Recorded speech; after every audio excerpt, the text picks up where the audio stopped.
ओम शांति। आज 18 अक्टूबर 2025 की ईश्वरीय महावाक्य सुनते हैं।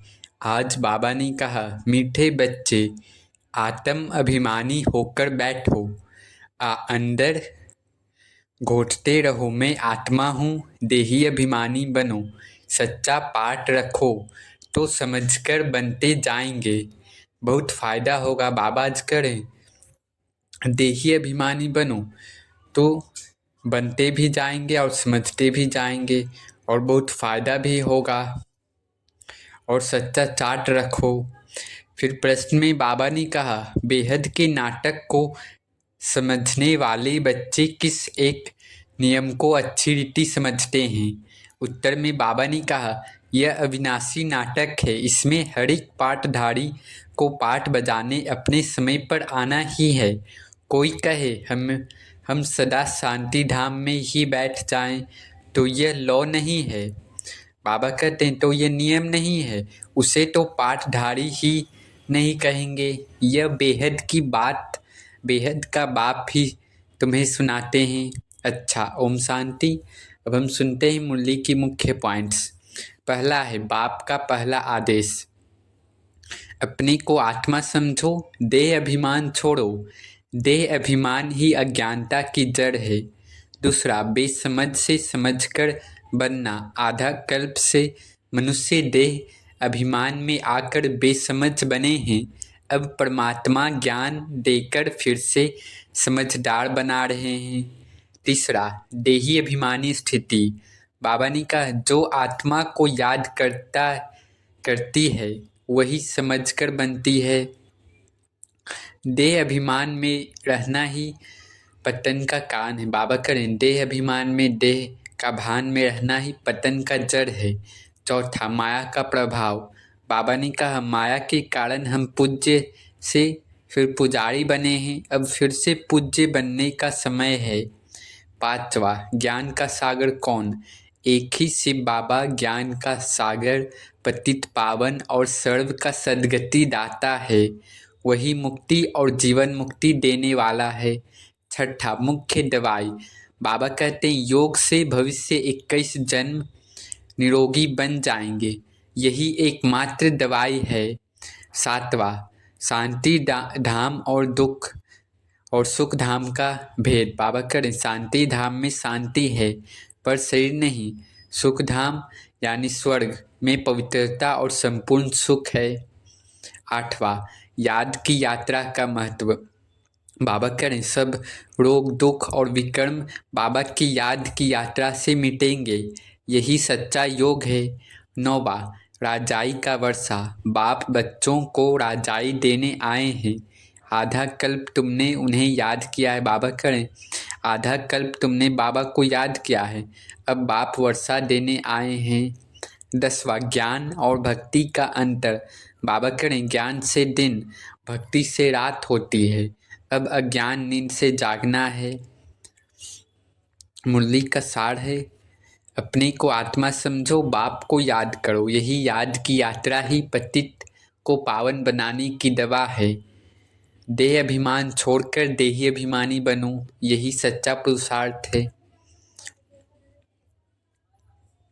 अब हम सुनते हैं मातेश्वरी जी के अनमोल महावाक्य।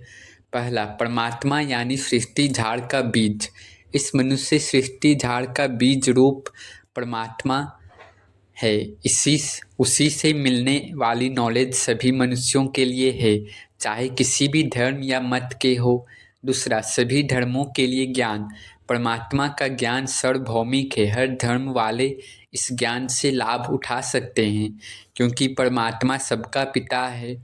तीसरा, योग की शक्ति, परमात्मा से योग लगाने द्वारा ही मुक्ति और सजाओं से छूटने की शक्ति प्राप्त होती है, योग ही पवित्रता और मुक्ति का सच्चा साधन है।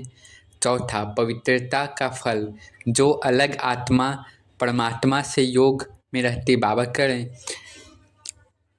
जो आत्मा परमात्मा से योग में रहती है वह अपने धर्म या सेक्शन में भी उच्च पद पाती है, क्योंकि योग से आत्मा में शक्ति और शुद्धता आती है। फिर मम्मा ने समझाया अजपा जाप का सच्चा अर्थ। पांचवा, अजपा जाप का यथार्थ अर्थ। अजपा जाप का मतलब है बिना जप या मंत्र के श्वासोश्वास परमपिता परमात्मा की याद में रहना। छठा, यह मुख जाप नहीं है। मम्मा ने बताया यह कोई मंत्र उच्चारण या राम राम कहना नहीं है, बल्कि एक आंतरिक निरंतर स्मृति अवस्था है। सातवां, प्राकृतिक और सहज याद। जैसे बच्चा अपने बाप को स्वाभाविक रूप से याद करता है बिना मूर्ति या फोटो के, वैसे ही आत्मा को परमपिता को प्राकृतिक रूप से याद करना है। आठवां, मनसा वाचा कर्मणा में याद। इस ईश्वरीय याद में मन, वचन और कर्म तीनों एक साथ पवित्रता की दिशा में चलते हैं। नौवां, याद से ही कर्मातीत स्थिति बनती है। निरंतर ईश्वरीय याद से ही आत्मा कर्म बंधन से मुक्त होकर कर्मातीत बनती है।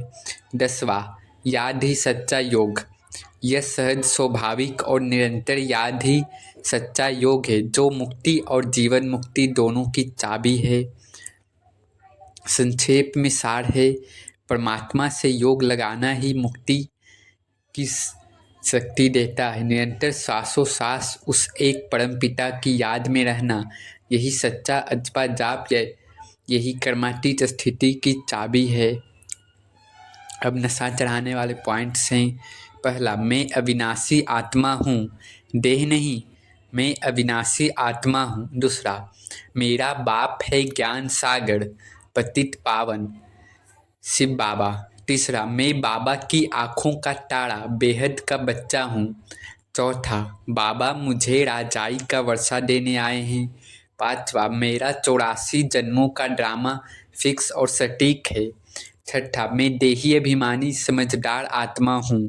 सातवां, मेरे पास है योग की शक्ति जो मुक्त करती है। आठवां, मैं धर्म युद्ध का विजय योद्धा हूँ। मेरा हर श्वास अजपा जाप है, बाप की याद में। 10वां, मैं लक्ष्मी नारायण समान पावन आत्मा बन रहा हूँ। अच्छा, मीठे मीठे सीखे लदे बच्चों प्रति माता पिता बाप दादा का याद प्यार और गुड मॉर्निंग। रूहानी बाप की रूहानी बच्चों को नमस्ते। धारणा के लिए मुख्य सार में बाबा ने कहा, यथार्थ रीति बाप को याद करने व आत्म अभिमानी बनने की मेहनत करनी है। सच्चाई से अपना चार्ट रखना है, इसमें ही बहुत बहुत फ़ायदा है। बाबा करें, सच्चाई से चार्ट रखना है, इसमें ही बहुत बहुत फ़ायदा है। दूसरा, सबसे बड़ा दुख देने वाला कांटा काम विकार है, इस पर योग बल से विजय प्राप्त कर पतित से पावन बनना है। बाबा करें, सबसे ज़्यादा कांटा विकार है काम विकार, तो इस पर जीत पानी है, विजयी बनना है। बाकी किन्हीं भी बातों से तुम्हारा कनेक्शन नहीं। वरदान में बाबा ने कहा, प्रैक्टिकल जीवन द्वारा परमात्म ज्ञान का प्रूफ देने वाले धर्म युद्ध में विजयी भव। बाबा ने कहा, अभी धर्म युद्ध के स्टेज पर आना है। उस धर्म युद्ध में विजयी बनने का साधन है आपकी प्रैक्टिकल जीवन, क्योंकि परमात्म ज्ञान का प्रूफ ही प्रैक्टिकल जीवन है।